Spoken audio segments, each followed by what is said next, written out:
Hello everyone, welcome to civil soul में आपका स्वागत है। हमारी जो प्रीवियस ईयर्स पेपर की सीरीज़ चल रही थी एसएससी जेई के क्वेश्चंस की 15 ईयर्स के जो क्वेश्चंस हम सॉल्व करा रहे थे, उसी के कंटिन्यूएशन में आज हम बीएमसी के टॉपिक उठाएंगे। पहले मैं आपको सिविल सॉल के बारे में बता देता हूँ। यहाँ पे आपको हम टेक्निकल और नॉन टेक्निकल दोनों एजुकेशन के जो सब्जेक्ट्स हैं वो फ्री में पढ़ा रहे हैं, और नॉन टेक्निकल जो है उसमें जनरल स्टडीज़ जो भी हमारे लास्ट ईयर टेक्निकल एग्ज़ाम्स में आती है वो कवर होगी। जो कि ये सारे जो भी हम पढ़ा रहे हैं वो एसएससी जेई हो गया, स्टेट जूनियर इंजीनियर एग्ज़ाम्स हो गए, असिस्टेंट इंजीनियर एग्ज़ाम्स या किसी भी टाइप के आईएएस, गेट, रेलवेज़ या मेट्रो एग्ज़ाम्स जो भी सिविल इंजीनियरिंग से रिलेटेड होंगे, उन सभी में आपको बहुत ही बेनिफिशियल होगा। इसमें जो टीचर्स पढ़ा रहे हैं, चांदनी मैम आपको कंसेप्चुअल लेक्चर्स पढ़ा रही हैं, मेरा नाम है विशाल, और मैं आपको सारे ही प्रीवियस ईयर पेपर्स हो गए या फिर जो भी क्वेश्चन से रिलेटेड जो भी चीज़ें होंगी वो मैं पढ़ाऊंगा। राहुल सर आपको नॉन टेक्निकल पढ़ाएंगे। और हमारा जो टॉपिक था सीमेंट, लाइम एंड मोर्टार, जिसके हमने कुछ 60 क्वेश्चंस लास्ट ईयर के देख लिए थे, और अभी हम उसके कंटिन्यूएशन में आगे देखेंगे कौन कौन से क्वेश्चंस हैं। तो हमारा जो 61 क्वेश्चन होगा वो देखते हैं क्या कहता है। The soundness of cement is tested by. हमने लास्ट ईयर भी ये देखा था कि साउंडनेस जो है सीमेंट की वो किससे टेस्ट की जाती है। साउंडनेस जो है ली चैटलेर अपैरेटस से टेस्ट करते हैं, जो कि हमें साउंडनेस किसकी वजह से देता है, लाइम की वजह से देता है।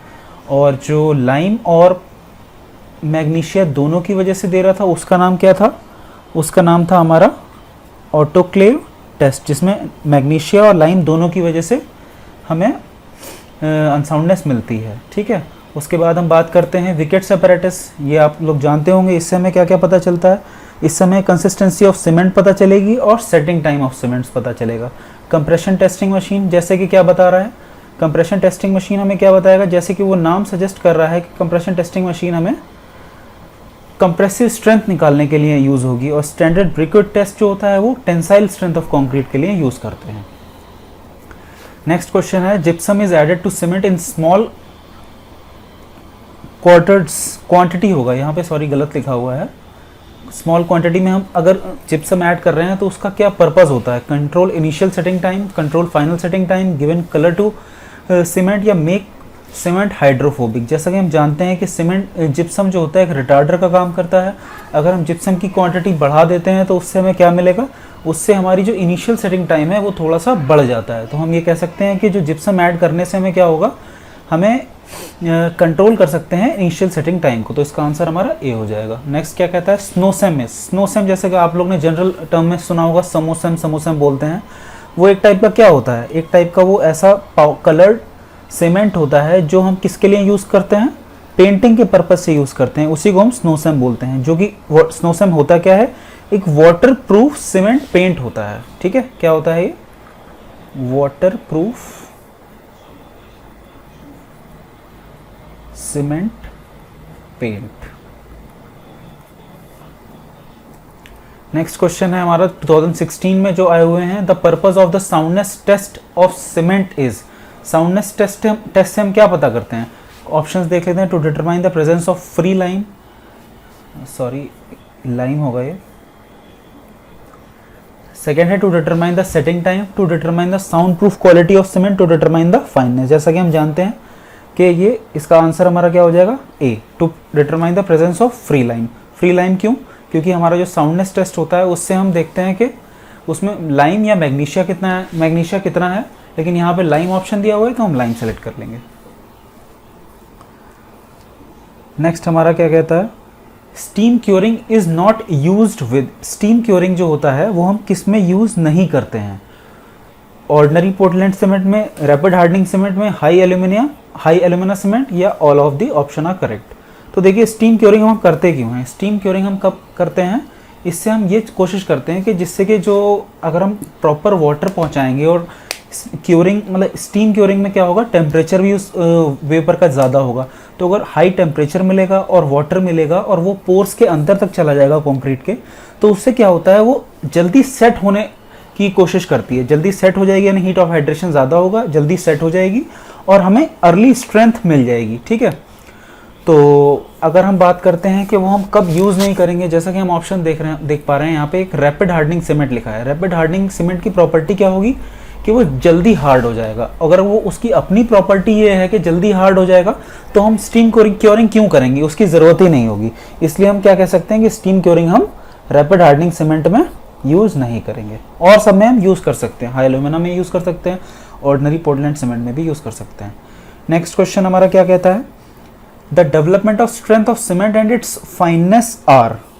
तो ये बताइए आप लोग क्या होगा इसका, ये क्वेश्चन क्या कहता है, the development of strength of cement and its fineness are. तो क्या होगा अगर उसका जो फाइननेस है, यानी कि सीमेंट के जो पार्टिकल्स हैं बहुत ज़्यादा फाइन होंगे। तो एक और एग्जांपल देख लेते हैं कि अगर मान लो सीमेंट के पार्टिकल्स में थोड़ी देर के लिए ये है, अगर मान लेता हूँ ये सीमेंट के पार्टिकल्स हैं, ठीक है, और अगर ये और फाइन हो जाएं, यानी कि कुछ इस तरीके से हो जाएंगे, और फाइन अगर बनाते हैं, यानी कि एक एक पार्टिकल को हमने और ब्रेक कर दिया, तो क्या हुआ, ऐसा करने से क्या होगा, सरफेस एरिया हमारा ज़्यादा हो जाएगा। और अगर सरफेस एरिया ज़्यादा हो जाएगा तो क्या होगा, तो हमारा रेट ऑफ हाइड्रेशन भी बढ़ जाएगा, हाई रेट ऑफ हाइड्रेशन। और अगर हाई रेट ऑफ हाइड्रेशन होगा तो क्या होगा, स्ट्रेंथ भी जल्दी अचीव होगी, अर्ली स्ट्रेंथ। तो यानी हम कह सकते हैं कि development of strength and its fineness are directly proportional, क्योंकि जितना फाइन होगा सीमेंट उतनी ही जल्दी उसकी स्ट्रेंथ अचीव हो जाएगी। नेक्स्ट क्वेश्चन हम देख लेते हैं, flash set of ordinary Portland cement paste is. Flash set क्या होता है, फ्लैश सेट एक टाइप का होता है, जैसे मान लीजिए हमने कोई कंक्रीट जो है वो हमने सीमेंट मोर्टार को या सीमेंट पेस्ट को हमने थोड़ी देर के लिए किसी प्लेन पे लगाया, या जहाँ पे उसकी डिज़ायर्ड है, जैसे कि हम प्लास्टर कर रहे हैं, तो अगर हमने वहाँ पे उसको सेट किया, उसके बाद क्या होता है, थोड़ी देर बाद देखते हैं कि अगर हम उसे उंगली से पुश करेंगे तो वो पुश हो जाएगा, लेकिन वैसे वो हमें थोड़ा सा दिखता है कि हार्ड हो चुका है। तो उस टर्म को हम बोलते हैं फ्लैश सेट, यानी जो तुरंत ही जस्ट आफ्टर 5 to 10 मिनट्स जो होता है, सेटिंग होती है, उसको हम बोलते हैं फ्लैश सेट। तो यानी कि वो एक टाइप की प्री मैच्योर हार्डनिंग हो जाती है। प्री मैच्योर हार्डनिंग मतलब एक्चुअली में हार्ड नहीं है, बस जस्ट फ्लैश सेट हुआ है वो। तो इसीलिए हम flash set of Portland cement paste को क्या बोलते हैं कि ये प्री मैच्योर हार्डनिंग हो जाएगी, ठीक है। The lime which has the property of setting in water is known as. तो हमने जैसे पढ़ा था कि फैट लाइम किस में यूज़ करते हैं, हम पेंटिंग में यूज़ करते हैं, और पेंटिंग में यूज़ करते हैं, और ये जो होता है वाटर में सेट नहीं होता है। तो इसका हमारा ऑप्शन क्या हो जाएगा, हाइड्रोलिक लाइम। हमने पढ़ा था कि हाइड्रोलिक लाइम जो होता है वो वाटर में सेट नहीं होता है, ठीक है। अभी हम अगला देख लेते हैं, क्वेश्चन हमारा क्या कहता है, the specific surface expressed in centimetre square per gram of a good Portland cement should not be less than. ये जो स्पेसिफिक सरफेस एरिया होता है, ये क्या होता है एक्चुअली में, जो पार्टिकल्स हमने देखे थे भी, जो पार्टिकल्स अगर बड़े बड़े होंगे तो उनका स्पेसिफिक सरफेस एरिया क्या होगा। मान लेते हैं कि 1 ग्राम, ये 1 ग्राम वेट है इसका, और इसमें इतने पार्टिकल्स आ रहे हैं, और वही सेम 1 ग्राम में हमने क्या किया, हमने उसको और फाइन कर दिया। जब और फाइन कर देंगे तो बहुत सारे पार्टिकल्स हो जाएंगे, और जब बहुत सारे पार्टिकल्स हो जाएंगे तो उनका सरफेस एरिया क्या होगा, बढ़ जाएगा। तो यानी हम ये कह सकते हैं specific surface area is square centimetre square per gram of a good Portland cement should not be less than. तो ये जितना फाइन होगा उतना क्या होगा, उतना सीमेंट अच्छा होगा। क्यों अच्छा होगा, क्योंकि उसका रेट ऑफ हाइड्रेशन ज़्यादा होगा, जल्दी स्ट्रेंथ डेवलप हो जाएगी उसमें। तो उसके लिए क्या है, क्राइटेरिया सेट किया गया है कि जो इसका स्पेसिफिक जो सरफेस एरिया है वो कितना होना चाहिए, 2250 सेंटीमीटर स्क्वायर पर ग्राम से कम नहीं होना चाहिए। तो ये आप लोग याद कर लीजिए, ये इंपॉर्टेंट क्वेश्चन है, ये टर्म याद कर लीजिए 2250, ठीक है, इससे कम नहीं होना चाहिए, और इससे ज़्यादा होगा तो अच्छा होगा। The quick lime as it comes from kiln is called, ये यहाँ पे मिल्क लाइम लिखा हुआ है, हाइड्रोलिक लाइम लिखा है, लंप लाइम और हाइड्रेटेड लाइम। एक्चुअली में जो क्विक लाइम होता है इसी का नाम होता है दूसरा लंप लाइम। तो इसका आंसर हमारा क्या हो जाएगा, लंप लाइम। इसको हम और भी कुछ बोलते हैं, वो क्या बोलते हैं, इसको हम कॉस्टिक लाइम भी बोलते हैं, also called caustic lime. Next question है हमारा, the construction of structures under water, the type of lime used is तो अंडर वाटर हम जानते हैं कि हाइड्रोलिक लाइम ही एक ऐसा है जो प्रॉपर्टी होती है कि वाटर के अंदर वो सेट हो जाता है, तो इसीलिए हम कौन सा यूज़ करेंगे इसमें, हाइड्रोलिक लाइम यूज़ करेंगे। नेक्स्ट क्वेश्चन है the compound of Portland cement which reacts immediately with water and also sets first is, कौन सा होता है, हम पढ़ चुके हैं, ट्राई कैल्शियम सिलिकेट है, डाई कैल्शियम सिलिकेट है, ट्राई कैल्शियम, ये हमारा ऑप्शन में ट्राई कैल्शियम पूरा नहीं लिखा है, ये ट्राई कैल्शियम एल्यूमिनेट लिख लेते हैं यहाँ पे। फिर इसका आंसर हमारा क्या हो जाएगा, सी ही हो जाएगा। ट्राई कैल्शियम एल्यूमिनेट हम बहुत बार पढ़ चुके हैं कि ट्राई कैल्शियम एल्यूमिनेट होता है, सबसे पहले सेट होता है, सबसे पहले वाटर से रिएक्ट करता है। नेक्स्ट क्वेश्चन है rapid hardening cement attains early strength due to, बताइए अर्ली स्ट्रेंथ किस वजह से अचीव करता है। रैपिड हार्डनिंग सीमेंट हम जानते थे कि रैपिड हार्डनिंग सीमेंट में क्या होता था, हम जो हमने पढ़ा था एक term try calcium silicate, try calcium silicate जो होता है अगर हम ये बढ़ा देते हैं इसकी क्वांटिटी तो उसमें क्या होता है, तो उसकी वजह से अर्ली स्ट्रेंथ जो होती है सीमेंट में जल्दी आ जाती है। तो एक तो ये हो गया। अब ऑप्शन देखते हैं, larger proportion of lime grounded finer than normal cement, तो ये एक ऐसा प्रोसेस है अगर हम ये करते हैं तो ट्राई कैल्शियम सिलिकेट जो है हमारा उस सीमेंट में बढ़ जाता है। तो ये कब बढ़ेगा, तो ये देख लीजिए कब बढ़ेगा, large proportion of lime grounded finer than the normal content. हमें क्या करना होगा, हमें प्रोपोर्शन ऑफ लाइम बढ़ा देना होगा, उसको फाइन कर देना होगा। तो ट्राई कैल्शियम सिलिकेट की जो बोगस कंपाउंड बनते हैं उसमें से एक ट्राई कैल्शियम सिलिकेट है वो थोड़ा सा ज़्यादा बन जाता है, तो उसकी वजह से हार्डनिंग जो होती है रैपिड हो जाती है, ये आप लोग याद कर लीजिए। नेक्स्ट क्वेश्चन है the percentage of water for normal consistency is हमने पहले भी ये क्वेश्चन देखा हुआ है। नॉर्मल कंसिस्टेंसी के लिए हमने पढ़ा था कि कितने परसेंट वाटर यूज होता है, 23% जो वाटर होता है वो हमारा हाइड्रेशन के लिए रिक्वायर्ड होता है। हाइड्रेशन के लिए हमें 23% वाटर रिक्वायर्ड होता है, तो उस हिसाब से हम इसका ऑप्शन क्या लगा सकते हैं, 20 to 30%, जिसमें मैंने आपको एक और चीज़ बताई थी कि 15% जो होता है वो कहाँ चला जाता है, वो जेल पोर्स में चला जाता है। तो हम कह सकते हैं कि 23% to 38% वाटर जो होता है वो इसमें यूज़ हो जाता है, लेकिन एक्चुअल में अगर हाइड्रेशन के लिए देखते हैं तो 23% ही यूज़ होता है, ये आप लोग थोड़ा सा ध्यान रखिएगा। और नेक्स्ट क्वेश्चन अपना देख लेते हैं, soundness test of cement determines, soundness test क्या होता है उसकी वजह से हम क्या देखते हैं, आप लोग डायरेक्टली बता सकते हैं कि क्वांटिटी ऑफ फ्री लाइन, जैसा हम डिस्कस कर चुके हैं।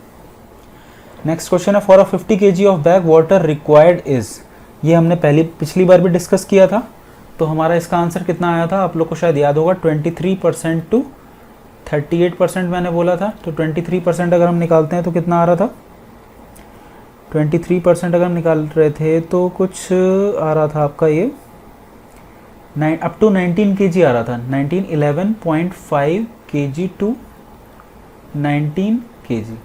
तो हम बेटर अगर एज्यूम करेंगे, इसमें देखिए थोड़ा सा कंफ्यूजिंग आपको लगेगा कि अगर हम 23% की बात करते हैं तो 11.5 है, तो ये ऑप्शन भी हो सकता है, ये ऑप्शन भी हो सकता है। तो अगर आपको इस तरीके से दो ऑप्शन दिखें तो आप लार्जर वाला सेलेक्ट करने की कोशिश करिए। तो अगर लार्जर वाला सेलेक्ट करेंगे तो हम 18.5 लगाएंगे। थोड़ा सा कंफ्यूजिंग है यहाँ पे, लेकिन ये एसएससी जेईई में थोड़ा सा इस टाइप के क्वेश्चंस आ जाते हैं जिसमें थोड़ा कंफ्यूजन बढ़ जाता है, तो आपको अपना सेल्फ एनालिसिस करनी होगी, आपको थोड़ा सा एक्सपीरियंस होगा, उसके बेसिस पे ही आप ये चीज़ कर पाएंगे। नेक्स्ट क्वेश्चन क्या कहता है, for the construction of thin RCC structures the type of cement to be avoided is, तो अब इसका आंसर आप लोग बताइए मुझे क्या होना चाहिए। कह रहा है कि आरसीसी स्ट्रक्चर बनाना है जो कि क्या हो, जो कि थोड़ा सा थिन स्ट्रक्चर हो, और थिन स्ट्रक्चर है तो उसमें क्या चांसेस होंगे, थोड़ा सा सोचिए। अगर थिन स्ट्रक्चर है तो उसमें ऐसा कुछ ना हो जाए कि श्रिंकेज हो जाए, तो क्योंकि अगर श्रिंकेज होगी वो वैसे भी वो थिन है तो उसके ब्रेक होने के या फेल होने के चांसेस बढ़ जाते हैं। तो अगर हम देखते हैं कि श्रिंकेज हमें किस किस में मिल जाएगी ज़्यादा, ऑर्डिनरी पोर्टलैंड सीमेंट में मिलेगी क्या, रैपिड हार्डनिंग में क्या होगा, रैपिड हार्डनिंग जल्दी हार्ड होगा, हीट ऑफ हाइड्रेशन ज़्यादा होगी, तो क्या होगा इसमें जो है श्रिंक होने के चांसेस ज़्यादा होंगे। तो इस रैपिड हार्डनिंग सीमेंट में हमारा क्या रहेगा, हमें ये अवॉइड करना चाहिए क्योंकि इसमें जो है श्रिंक होने के चांसेस ज़्यादा होंगे, और श्रिंक हुआ तो वो फेल हो सकता है, इसलिए इसका आंसर हो जाएगा rapid hardening cement. Low heat cement में तो हीट ऑफ हाइड्रेशन ही बहुत कम है, और ब्लास्ट फर्नेस स्लैग में भी हीट ऑफ हाइड्रेशन बहुत कम होती है।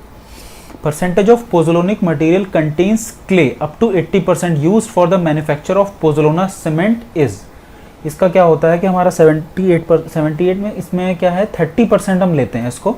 30% क्यों लेते हैं, इसका क्या रीज़न, तो हमारा एक स्टैंडर्ड होता है, स्टैंडर्ड क्या होता है, यूजुअली हम फ्लाई ऐश को 10 to 30% he bye mass of PPC use करते हैं। तो ये देख लीजिए, मैं यहाँ पे लिख देता हूँ, fly ash 10 to 30% by mass of PPC, इसीलिए इसका आंसर हमारा 30% हो जाएगा। नेक्स्ट क्वेश्चन हमारा क्या कहता है, pick up the incorrect statement applicable to the field test of good cement. तो ये क्या है, हमारे इनकरेक्ट स्टेटमेंट हमें उठाना है। तो आप लोग एक बार ऑप्शंस पढ़ लीजिए कौन कौन से हो सकते हैं, फिर हम देखते हैं। इसमें कह रहा है when one thrust one's hand into a bag cement one should feel warm. तो क्या ऐसा होना चाहिए, जब हम, तो हमारा देखते हैं ये क्या बोल रहा है, when one thrust one's hand into a bag of cement one should feel warm। लेकिन क्या होता है, स्टैंडर्ड है कि अच्छा सीमेंट वही होगा जब अगर हम उसमें हाथ अपना डालें तो हमें कूलिंग इफेक्ट मिले, ठीक है। तो ये हमारा आंसर गलत हो जाएगा। नेक्स्ट क्या बोलता है, the colour of cement is bluish. ये ब्लू नहीं होना चाहिए, ये क्या होना चाहिए, ये हमारा ग्रे होना चाहिए, ठीक है। और बेटर बोलेंगे ग्रीनिश ग्रे, ठीक है। फिर थर्ड पॉइंट क्या बोल रहा है, a handful of cement throw into a bucket of water should sink immediately. नबकि ऐसा नहीं होना चाहिए। अगर अच्छा सीमेंट की पहचान क्या होती है कि अगर हम उसको पानी में डालें तो वो उसमें फ्लोट करना चाहिए, ठीक है। तो आपका ये भी गलत हो गया, ये भी गलत हो गया, ठीक है। तो अब हमें इनकरेक्ट स्टेटमेंट देखने हैं, तो तीनों ही इनकरेक्ट स्टेटमेंट है, तो हमारा आंसर क्या हो जाएगा, all the above. Next question है हमारा, an ordinary Portland cement when tested for its fineness should not leave any residue on IS sieve number 9 more than कितना परसेंट था, ये हम इसका एक क्वेश्चन भी देख चुके हैं। इसका हमारा आंसर क्या था कि 10% से ज़्यादा नहीं रुकना चाहिए रेजिड्यू। अगला क्या क्वेश्चन है, hardening of cement occurs. Hardening of cement कब होती है, कुछ ऑप्शंस देख लेते हैं। rapid rate the during the first few days and afterwards it continues to increase at a decreased rate, ठीक है। नेक्स्ट ऑप्शन क्या है, slow rate during the first few days and afterwards it continues to increase at rapid rate, ठीक है। होता क्या है, hardening of cement starting में सबसे ज़्यादा होती है, क्यों, क्योंकि हीट ऑफ हाइड्रेशन बहुत ज़्यादा निकलता है स्टार्टिंग में, और जैसे जैसे टाइम पास होता जाता है तो उसका जो रेट ऑफ हाइड्रेशन है वो कम होता चला जाता है। तो अगर रेट ऑफ हाइड्रेशन ज़्यादा होगा तभी उसकी हार्डनिंग ज़्यादा होगी। तो रैपिड रेट जो होगा कब होगा, during the first few days. तो ये ऑप्शन हमारा ठीक है। और उसके बाद क्या होगा, continues to decrease at decreased rate, उसके बाद धीरे धीरे डिक्रीज होता चला जाएगा। तो आंसर हमारा क्या हो जाएगा इसका, ए। नेक्स्ट है, which constituent of the cement upon addition of water sets and hardens first. ये बहुत ही ईजी क्वेश्चन है, आप लोग कई बार देख चुके हैं। इसका आंसर क्या हो जाएगा हमारा, try calcium aluminate. For quality control of Portland cement the test essentially done is. Quality control के लिए हमें कौन कौन से टेस्ट करने चाहिए, देखते हैं कौन कौन से ऑप्शन है। सेटिंग टाइम है, साउंडनेस है, टेंसाइल स्ट्रेंथ है। देखा जाए तो अगर सीमेंट के सारे ही टेस्ट इंपॉर्टेंट हैं, उसी से हम देख पाएंगे कि उसकी क्वालिटी कैसी है। तो हमारा आंसर क्या हो जाएगा, all the options are correct. Next है, if 1500 gram of cement is required to have 1875 gram of cement paste, ठीक है, of the normal consistency, the percentage of water is. Percentage बहुत ही इजी क्वेश्चन है, एक एप्टीट्यूड का question हो गया ये, कि अगर 1875 ग्राम है, जिसमें क्या क्या है, सीमेंट भी है और वाटर भी है, और सीमेंट हमारा दूसरा क्या है 1500 ग्राम, इसमें क्या है, सीमेंट है।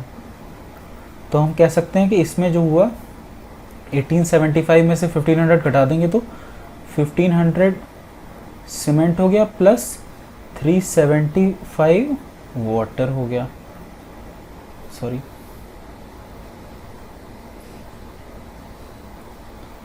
तो अगर ऐसा होगा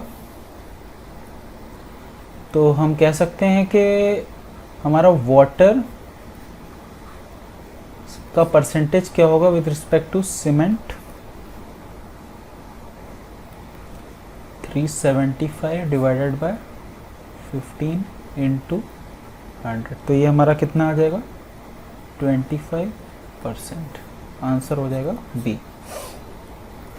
नेक्स्ट क्या बोलता है, hydration of cement is due to technical chemical action of water with. तो हाइड्रेशन ऑफ सीमेंट क्यों होता है, tri calcium silicate and di calcium silicate के साथ वाटर रिएक्ट करता है, ठीक है। Di calcium silicate and tri calcium aluminate के साथ रिएक्ट करता है, ये भी ठीक है। Tri calcium aluminate and tri calcium aluminoferrite के साथ भी करता है, ये भी ठीक है। यानी कि ऑप्शन हमारे क्या हो जाएंगे, डी। इसका आंसर हमारा 85 का हो जाएगा डी। नेक्स्ट क्वेश्चन क्या कहता है, the mix of different ingredients of cement is burnt at. तो जो सीमेंट हम बनाते हैं, तो आप लोग ये थोड़ा सा याद कर लीजिए कि इसमें क्या रहता है कि जब हम बर्न करते हैं तो कितने डिग्री सेल्सियस पे बर्न करते हैं, 1400 टू 1500 डिग्री सेल्सियस पे बर्न करते हैं। तो इसके अकॉर्डिंग इसका आंसर हमारा सी हो जाएगा। 87th क्वेश्चन क्या कहता है, to obtain cement dry powder limestones and shales और their slurry is burned in a rotary kiln at a temperature of. तो इसका आंसर हमारा क्या हो जाएगा, सिंपल डी हो जाएगा, 1400 टू 1500।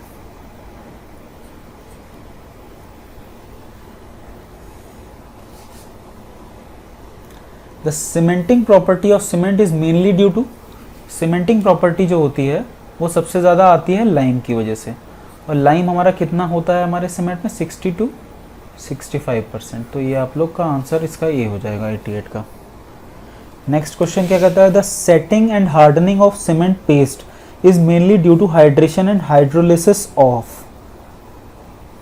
तो स्टार्टिंग में अगर देखते हैं, सेटिंग हम क्यों बोलते हैं, सेटिंग मतलब सेट हो रहा है। तो इनिशियली सबसे पहले जो स्टार्टिंग में सेटिंग और हार्डनिंग हो रही है वो किसकी वजह से हो रही है, जो सबसे पहले रिएक्ट कर रहा है वाटर के साथ। और सबसे पहले क्या रिएक्ट करता है वाटर में, आप सब जानते हुए, try calcium aluminate C3A।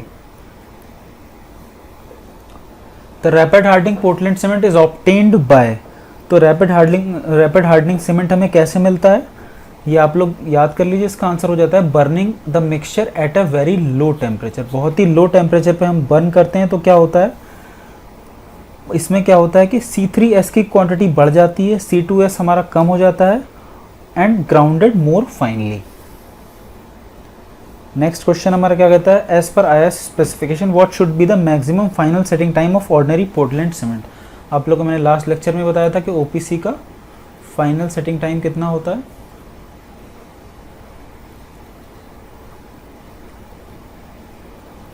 10 hours. Next question क्या कहता है, approximate ratio of strength of cement concrete at 3 months to that of 28 days of curing. तो इसके लिए आपको मैं एक बता देता हूँ कि एज ऑफ टेस्टिंग इधर दिखा देते हैं और कंप्रेसिव स्ट्रेंथ इधर दिखा देते हैं। तो अगर हम देखते हैं कि 1 month पुराना हमारा अगर सीमेंट है तो उसकी जो है कितनी हो जाएगी, 1 into स्ट्रेंथ ऑफ 28 days। उसके बाद 1 month के बाद अगर 2 महीने हो गए हैं तो जो उसकी स्ट्रेंथ आएगी कंक्रीट की वो 10% इंक्रीज हो जाती है, तो 1.10 हो जाएगी स्ट्रेंथ ऑफ 28 days, 10% इंक्रीज हो गई।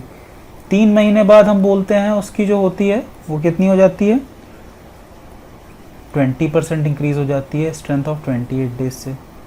6 months में हम बोलते हैं उसकी 40% इंक्रीज हो जाती है 28 days के। उसके बाद 12 months में जो होता है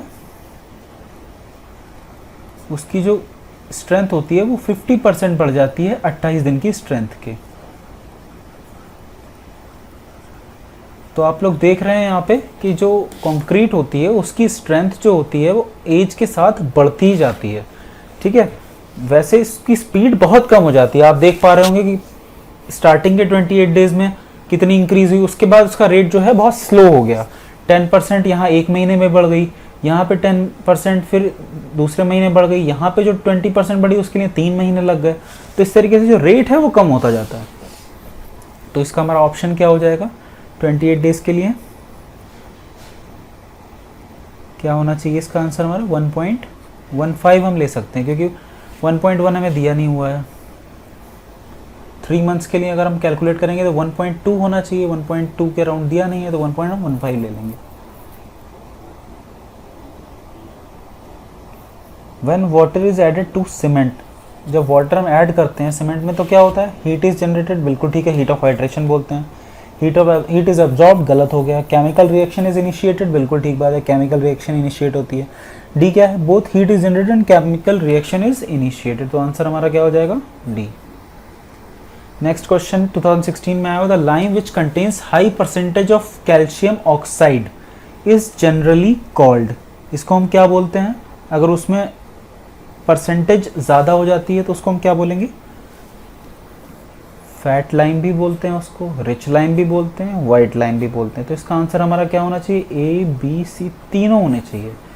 मुझे लगता है यहाँ पे कुछ गलत हो गया होगा, यहाँ पे ऑल ऑफ दीज लिखा होना चाहिए था, लेकिन नन ऑफ दीज हो गया होगा। तो इसके तीनों आंसर हो जाएंगे हमारे A B C.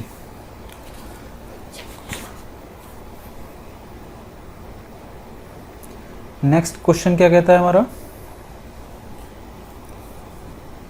Air permeability test of concrete is conducted to find the. Air permeability हम क्यों निकालते हैं? तो एयर परमिएबिलिटी हमारा क्या रहता था, हमने देखा होगा फाइननेस जो टेस्ट करते थे उसमें हमें क्या होता था कि हम ब्लेंस एयर परमिएबिलिटी टेस्ट करते थे, उससे हमें क्या पता चलता था कि स्पेसिफिक एरिया कितना है उसका, ठीक है। स्पेसिफिक एरिया हमें क्यों पता करना होता था, जिससे हमें पता चलता था कि उसकी फाइननेस क्या है। तो इसका आंसर हमारा क्या हो जाएगा फाइननेस। नेक्स्ट क्वेश्चन हमारा क्या कहता है, lime putty is made from hydraulic lime is made by adding lime to water, can be used up to 3 days, या ऑल ऑप्शंस आर करेक्ट। तो इसका आंसर हमारा क्या हो जाएगा, लाइम पुट्टी जो होती है एक्चुअली में हम कैसे बनाते हैं, वो हमें slaking of fresh lime into an excess of water करते हैं। जब हम स्लेकिंग करते हैं किसका, क्विक लाइम का, तो हमें लाइम पुट्टी मिलती है। तो इसका आंसर हमारा क्या हो जाएगा, वो भी एक्सेस ऑफ वाटर में, is made by adding lime into water. तो इसका आंसर हमारा बी हो जाएगा। नेक्स्ट क्वेश्चन हमारा क्या कहता है, to hydrate 500 kg cement fully water needed is, तो कितना वाटर यूज होगा? जैसे हम जानते थे कि अगर हमारा कंप्लीट हाइड्रेशन के लिए 23% ऑफ वाटर इज नीडेड, तो 23% अगर हम निकालते हैं किसका, 500 का, तो ये अराउंड कितना आ जाएगा हमारा 115 किलोग्राम के अराउंड आ जाएगा। तो उस हिसाब से हम ऑप्शन क्या सेलेक्ट करेंगे इसमें देखिए 115 एग्जैक्टली दिया नहीं है, तो 110 और 120 दोनों में से ही आप कोई अराउंड ले सकते हैं। कोशिश ये करिए कि मैंने जैसा बताया आपको कि मिनिमम इतना तो चाहिए ही होता है 23, तो इससे हमें कम लेना नहीं चाहिए। तो कम नहीं लेना चाहिए तो हम कौन सा सेलेक्ट कर लेंगे, थोड़ा उसके बाद वाला, तो ऑप्शन हमारा सी सेलेक्ट कर लेंगे हम इसका। अगला क्वेश्चन क्या कहता है, pick up the correct statement from the following. क्या क्या ऑप्शंस हैं, water cement paste hardens due to hydration. दूसरा क्या कहता है, during hardening cement binds the aggregate together, cement provides strength durability and water tightness to the concrete. आपको देखिए क्या लग रहा है, पहला ऑप्शन पढ़ने पे लग रहा है कि वो ठीक है। वाटर क्या करता है, water cement paste hardens due to hydration, बिल्कुल ठीक बात है। सीमेंट जो हार्ड एक प्रोसेस होता है हाइड्रेशन, तभी तो हार्ड होता है वो। उसके बाद है during hardening cement binds the aggregate together, cement की प्रॉपर्टी क्या होती है, सीमेंट क्या करता है, बाइंड करता है एग्रीगेट्स को। Cement provides strength durability and water tightness to the concrete, बिल्कुल ठीक बात है। तो इसका आंसर हमारा क्या हो जाएगा, डी। नेक्स्ट क्वेश्चन हमारा क्या कहता है, maximum percentage of chemical ingredient in cement is. तो जो मैक्सिमम परसेंटेज होती है वो हम जानते हैं, लाइम हमारी कितने परसेंट हम यूज़ करते थे, 60 to 65%। तो इसका आंसर हमारा क्या हो जाएगा, लाइम। उसके बाद नेक्स्ट क्या कहता है, efflorescence in cement is caused due to an excess of. Efflorescence क्या होता है, इफ्लोरेसेंस एक इन सीमेंट क्या होता है, इसको हम बोलते हैं कि अगर एक्सेस ऑफ एल्कली है तो इसकी वजह से इफ्लोरेसेंस होता है। तो इसका आंसर हमारा क्या हो जाएगा, एल्कली। और इफ्लोरेसेंस होता क्या है, एक टाइप का सफ़ेद सफ़ेद आपने देखा होगा, एक सब्सटेंस सफ़ेदी सी आ जाती है सरफेस पे कंक्रीट के, और वो आती क्यों है, क्या होता है जब वेपर जो होती है उसमें इवेपोरेट होती है, जब उसमें जो नमी होती है वो धूप की वजह से या किसी टेम्परेचर की वजह से अगर वो इवेपोरेट होती है तो क्या होता है कि जो उसके जो सॉल्युबल सॉल्ट्स होते हैं वो सरफेस पे आ जाते हैं, और वो क्या होता है एल्कली ही होती है वो सॉल्युबल सॉल्ट, इसी वजह से क्या होता है वो सफ़ेदी दिखने लगती है। इस प्रोसेस को हम क्या बोलते हैं, इफ्लोरेसेंस। नेक्स्ट क्वेश्चन क्या कहता है, pick up the incorrect statement from the following. Incorrect statement हमें उठाना है, तो इनकरेक्ट स्टेटमेंट देख लेते हैं क्या कहता है, degree of grinding of cement is called fineness. तो क्या ये गलत है या ठीक है, बताइए आप लोग। ये मुझे तो ठीक लग रहा है। नेक्स्ट क्वेश्चन क्या कहता है, the process of changing cement paste into hard mass is known as setting of cement. ये भी ठीक बात है। थर्ड पोस्ट को क्या कहता है, the phenomena by virtue of which cement does not allow transmission of sound is called soundness of cement. तो ये कोई लॉजिकल बात ही नहीं हुई। साउंडनेस क्या होती है, तो हमारा ये वाला जो है ये क्या होगा, ये गलत हो जाएगा हमारा। तो अब इसके लिए हमें क्या करना होगा, एक सेकंड। तो हम जो पढ़ते थे साउंडनेस ऑफ सीमेंट क्या होता है, तो साउंडनेस एक सीमेंट का एक रेजिस्टेंस होता है जो क्या करता है, जो उसके चेंज इन वॉल्यूम को रेजिस्ट करता है। यानी कि अगर वॉल्यूम ऑफ सीमेंट अगर चेंज हो रहा है तो अगर उसकी साउंडनेस अच्छी है सीमेंट की तो क्या होगा, वो रेजिस्ट करेगा उस कंक्रीट के वॉल्यूम को चेंज होने में। इस प्रॉपर्टी को हम क्या बोलते हैं, साउंडनेस। तो यहाँ पे इन्होंने इलॉजिकल सा एक दे रखा है, तो ये हमारा आंसर हो जाएगा। ये वाला ऑप्शन सी इज इनकरेक्ट, तो इसमें इनकरेक्ट पूछा हुआ है तो सी हमारा ऑप्शन सेलेक्ट कर लेंगे। नेक्स्ट क्वेश्चन क्या कहता है, you are asked to construct a massive dam, the type of cement you will use. जैसा आप लोग जानते हैं कि लो हीट सीमेंट यूज करेंगे जिसमें हीट ऑफ हाइड्रेशन कम होता है, हमें ऐसा कुछ यूज करना होता है, तो हमारा ये वाला ऑप्शन ठीक हो जाएगा। उसके बाद नेक्स्ट क्वेश्चन देख लेते हैं, the diameter of wickets apparatus wickets plunger is 10 mm and its length varies from. ये आप लोग ने पढ़ा भी होगा, मैम ने पढ़ाया आपको, 40 to 50 mm होता है विकेट्स प्लंजर की जो लेंथ होती है। नेक्स्ट क्वेश्चन हमारा क्या कहता है, नेक्स्ट क्वेश्चन है pick up the incorrect statement from the following. Incorrect statement पूछा हुआ है, cement and standard sand mortar is used in the ratio of 1:3। आपको बता चुका हूँ कि 1:3 में यूज़ करते हैं जब हमें सीमेंट के मोल्ड बनाने होते हैं टेस्टिंग के लिए। Water is added to the rate of P/3 plus 3% of water where P is the percentage of water for standard consistency. ये भी आप लोग को पता है, ये भी ठीक है। अब cube mould of 10 centimetre is use, ये की जो कि गलत है। हमने कितना पढ़ा था, 70.6 mm के हमें यूज़ करने होते थे, तो उस हिसाब से ये ऑप्शन हमारा गलत हो जाएगा। हमें इनकरेक्ट ही चूज़ करना है तो हम सी चूज़ कर लेंगे। The prepared moulds are kept in atmosphere for 50% relative humidity, ये भी ठीक है, तो सी ऑप्शन हमारा इसका आंसर हो जाएगा। तो हमारा क्वेश्चन क्या कहता है, for an ordinary Portland cement incorrect statement is, क्या होगा, residual does not exceed 10% with when sieved through ISC number 9। तो हमारा इसका आंसर ए क्या होगा, ए ठीक हो जाएगा। उसके बाद हम क्या देखेंगे, उसके soundness varies from 5 to 10 mm। क्या ये क्वेश्चन आंसर सही है, साउंडनेस क्या होता है हमारा 5 to 10 mm ही लेते हैं हम, ठीक है। उसके initial setting time is not less than 30 minutes, ये भी ठीक हो गया। Compressive strength after 7 days is not less than 175 kilogram पर सेंटीमीटर स्क्वायर। तो ये हमारा इसका आंसर ये जो है इनकरेक्ट हो जाएगा डी, क्योंकि ये स्ट्रेंथ कितनी होनी चाहिए हमारी, तो 7 days की जो कंप्रेसिव स्ट्रेंथ होती है वो 22 MPa से कम नहीं होनी चाहिए। मैंने आपको टेबल भी एक बताई थी, एक बार मैं फिर से बता देता हूँ कि 3 days की जो स्ट्रेंथ होगी वो should not be less then 16 MPa, और जो 7 day स्ट्रेंथ होगी वो जो होगी हमारी 22 MPa से कम नहीं होनी चाहिए। उसके बाद जो 28 day स्ट्रेंथ होगी वो हमारी 33 से कम नहीं होनी चाहिए। नेक्स्ट क्वेश्चन कहता है, the commercial name of white and coloured cement in India is. तो कमर्शियल नेम हमारा क्या है इसका, कलर्ड सीमेंट को हम, आप जनरल अगर मार्केट में थोड़ा सा एक्सपीरियंस होगा तो आप जानते होंगे उसको कोलोक्रीट भी बोलते हैं, रेनबो सीमेंट भी बोलते हैं, सिल्वरक्रीट भी बोलते हैं। तो इसीलिए इसका हमारा ऑप्शन क्या हो जाएगा, सारे ही करेक्ट हैं। आप लोग अगर फैमिलियर नहीं हैं तो थोड़ा इनको याद कर लीजिए, नेक्स्ट टाइम से आपको याद रहेगा, क्योंकि कई क्वेश्चंस ऐसे होते हैं जिसमें हमें याद रखना पड़ता है कि क्या क्या उसका आंसर होगा। उसके नेक्स्ट क्वेश्चन देखते हैं, pick up the correct statement from the following. तो करेक्ट स्टेटमेंट हमें इसमें चूज़ करना है, तो इसमें देखते हैं gypsum in cement decreases the setting time, बिल्कुल गलत है। जिप्सम क्या होता है, रिटार्डर का काम करता है, तो ये हमारा ऑप्शन गलत हो जाएगा। नेक्स्ट क्या है, the first compound of cement which reacts with water is C2S, गलत है। हमारा क्या करता है, ट्राई कैल्शियम एल्यूमिनेट रिएक्ट करता है, तो यह भी गलत हो जाएगा हमारा। Bulking of sand in is less when its particles are fine, ये भी गलत है।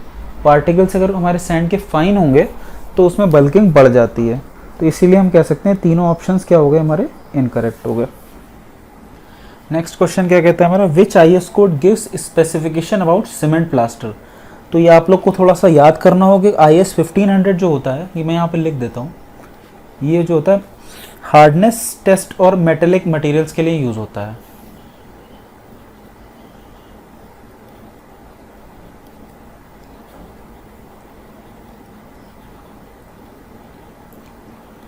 IS 1221 जो होगा, ये किसके लिए यूज करते हैं हम, फाउंटेन पेन इंक।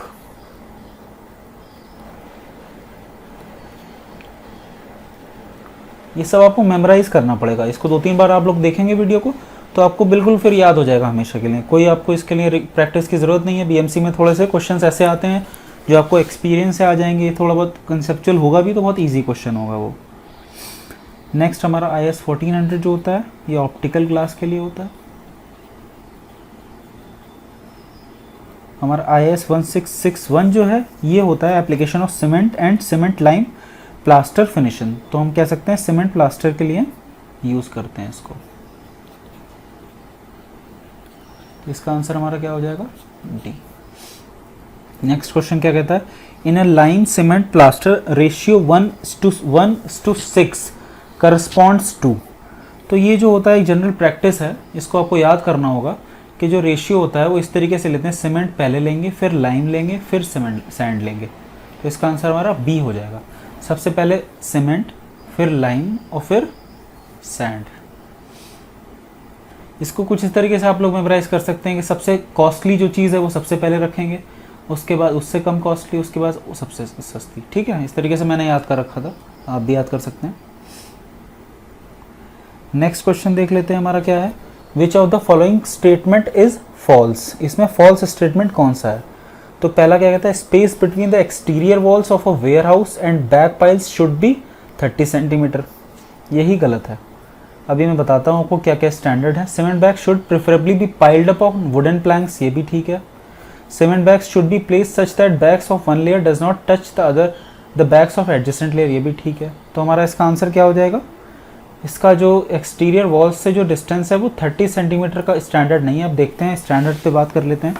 तो सीमेंट जो स्टोर करते हैं वो हमारा बिल्डिंग के किसी शेड एरिया में होना चाहिए और जो कि ड्राई हो, ठीक है, लीक प्रूफ हो, जहाँ पे मॉइस्चर बिल्कुल भी ना हो, मॉइस्चर प्रूफ होना चाहिए। दूसरा ऑप्शन पॉइंट क्या होता है कि सीमेंट बैग जो है ऐसे स्टैकिंग करते हैं कि वो at least 150 mm to 200 mm clear cover हो फ्लोर से, यानी कि अगर ये हमारा फ्लोर है तो इससे जो डिस्टेंस होगी, इस तरीके से हम प्लैंक यहाँ पे बनाएंगे जिसकी डिस्टेंस जो होगी ये 15 to 20 सेंटीमीटर नीचे फ्लोर से होना चाहिए ये डिस्टेंस।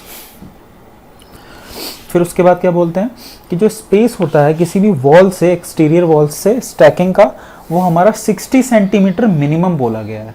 यानी अगर हम देख लेते हैं ये वॉल है हमारी, तो जो मिनिमम डिस्टेंस होगी ये 60 सेंटीमीटर है, ये मिनिमम डिस्टेंस है। इससे ज़्यादा होगा तो बेस्ट रहेगा। और हमारा ऑप्शन यहाँ पे क्या कह रहा है, 30 सेंटीमीटर, इसलिए हमारा गलत हो गया।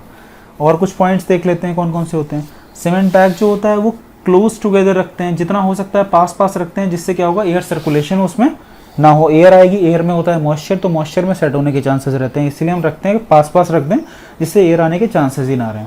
और क्या क्या पॉइंट्स होते हैं, हम जो इसकी हाइट रखते हैं वो should not be more than 10 bags, ज़्यादा से ज़्यादा 10 बैग्स जो रखेंगे उससे ज़्यादा नहीं रखेंगे। स्टैकिंग बनाएंगे, जैसे एक बैग ये रखा, दूसरा रखा, तीसरा रखा, चौथा, इस तरीके से रखेंगे तो मैक्सिमम 10 बैग्स का ही एक स्टैक बनाएंगे।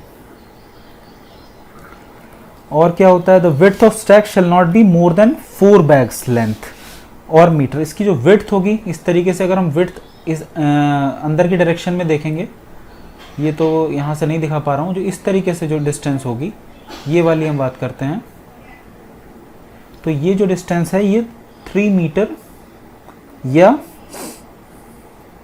4 बैग्स, इससे ज़्यादा नहीं होनी चाहिए। इस तरीके के कुछ स्टैंडर्ड हैं, ये आप लोग याद रखेंगे तो और ऑप्शंस भी आपको इजी रहेगा सेलेक्ट करने में। नेक्स्ट क्वेश्चन क्या कहता है हमारा, which of the following statement is false. अब देख लेते हैं क्या बोल रहा है ये। पहला क्या कहता है हमारा, with passage of time the strength of cement increases. बिल्कुल ठीक बात है, जैसे जैसे स्ट्रेंथ ये, लेकिन यहाँ पे ये देखना है कि स्ट्रेंथ ऑफ सीमेंट की बात की गई है, यानी कि कंक्रीट की बात नहीं की गई है। तो अगर कंक्रीट की बात नहीं की गई है तो ये हमारा ऑप्शन गलत हो जाएगा, क्योंकि सीमेंट जो होगा अगर वो बैग में रखा हुआ है तो वो जितना ज़्यादा टाइम होगा उसकी स्ट्रेंथ उतनी कम होती चली जाएगी। ठीक है, with passage of time the strength of cement decreases, तो ये हमारा सही हो जाएगा। After a period of 24 months the strength of cement reduces to 50%। जैसा कि हमारा स्टैंडर्ड है कि हम 3 महीने से ज़्यादा पुराना सीमेंट यूज़ नहीं करना चाहिए, ऐसा इसलिए बोलते हैं क्योंकि स्ट्रेंथ उसकी रिड्यूस होती रहती है। तो 3 महीने बाद उसकी जो स्ट्रेंथ होती है ओरिजिनल स्ट्रेंथ का केवल 80% बचता है, 20% उसकी स्ट्रेंथ खत्म हो जाती है। वैसे 24 मंथ्स के बाद उसकी 50% तक स्ट्रेंथ खत्म हो जाती है, तो ये भी ऑप्शन हमारा ठीक हो जाएगा। फिर क्या था, concrete made with storage, the concrete made with storage deteriorated cement gains strength with time, ये भी ऑप्शन हमारा सही है। तो इसका हमारा ऑप्शन हम कौन सा सेट करेंगे, फॉल्स कौन सा है, ए हमारा फॉल्स। नेक्स्ट क्वेश्चन है हमारा, in the process of hydration of OPC ordinary Portland cement to complete all the chemical reaction the water requirement expressed as the percentage of cement is. हम बहुत बार discuss कर चुके हैं कितना होता है हमारा, 23% होता है, और 23% अगर हीट ऑफ हाइड्रेशन होता है, 15% हमारा जेल पोर्स के लिए ही होता है, यानी 23 से जो ज़्यादा होगा वो हमारा आंसर हो जाएगा। तो हमारा हम कौन सा बोलेंगे, सी बोल देंगे, 25%। नेक्स्ट क्वेश्चन हमारा क्या बोलता है, which of the following is determined with the help of a Le Chatelier's device. आप लोग जानते हैं साउंडनेस निकालते थे हम इससे, लाइम की वजह से कितनी अनसाउंडनेस है वो हम ली चैटलियर apparatus से निकालते थे। Which of the following is commonly used as retarder in cement, जैसा कि हम जानते हैं जिप्सम जो होता है वो एक रिटार्डर का काम करता है। The type of mortar which is used for the construction works carried out in waterlogged areas is. तो कौन सा मोटर हम वाटरलॉक्ड एरियाज में यूज करेंगे, cement mortar, loose mortar, mortar of very low consistency, या mortar having high water cement ratio.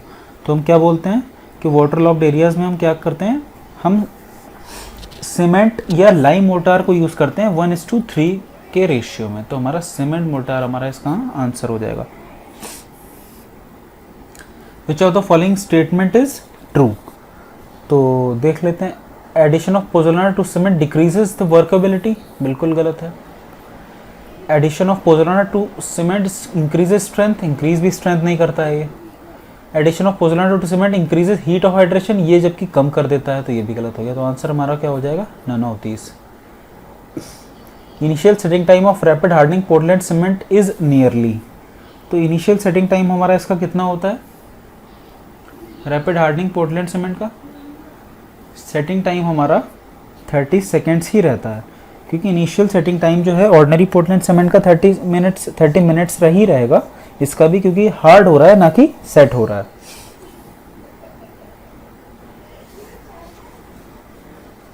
Next question है, the centre needle of the attachment of the Vicat's plunger projects the circular cutting edge by. बताइए इसका answer क्या हो जाएगा हमारा, जैसा आप लोगों ने पढ़ा होगा कितना होता है, 0.5 mm इसका आंसर होता है हमारा। ये आप लोग फिगर देख लेंगे तो उससे क्लियर हो जाएगा। नेक्स्ट क्वेश्चन है हमारा, the field test for the quality of cement consist in putting a small quantity of cement in a bucket containing water, a good quality of cement will. Options देख लेते हैं कौन कौन से हमारे, इमीडिएटली डिजॉल्व इन वाटर, नहीं, float करता है, अब जानते हैं। नेक्स्ट ऑप्शन क्या है, float on the water sir, ये बिल्कुल ठीक है। Sink in the bottom of the, ये भी गलत है। प्रोडक्ट द स्टीम, ये भी गलत है। तो हमारा आंसर बी हो जाएगा इसका। नेक्स्ट क्वेश्चन क्या कहता है, the calcination of pure lime results in. अगर हम कैल्सिनेशन करते हैं प्योर लाइम का, तो हमने ये पढ़ा भी था, तो इसकी वजह से हमें क्या मिलता है, क्विक लाइम। कैल्सिनेशन का प्रोसेस आपने पढ़ा ही होगा, CaCO3 प्योर लाइम हो गया, इससे हमारा CaO बन जाएगा प्लस CO2। ठीक है, नेक्स्ट क्वेश्चन देख लेते हैं क्या कहता है। The process of adding water to lime to convert it into a hydrated lime is termed as, इसको हम क्या बोलते हैं, स्लेकिंग। ये प्रोसेस जो है जिसमें क्या होता है हमारा, अगर वाटर ऐड करते हैं लाइम में, उसकी वजह से हाइड्रेटेड लाइम अगर बन रहा है तो इस प्रोसेस को हम क्या बोलते हैं, स्लेकिंग। देख लेते हैं क्या बनेगा, CaO होगा, इसमें अगर हम वाटर ऐड करेंगे तो क्या बन जाएगा, ये CaOH का होल ट्वाइस प्लस हीट इसमें से निकलती है, तो इसको हम क्या कहते हैं, स्लेकिंग हो जाती है process.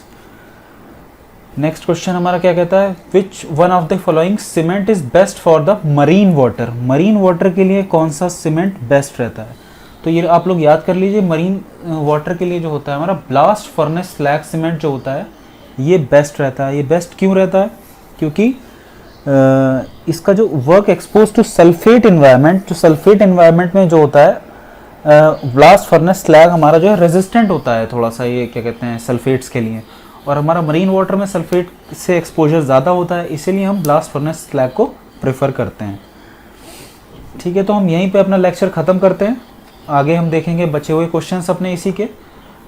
Thank you, all the very best.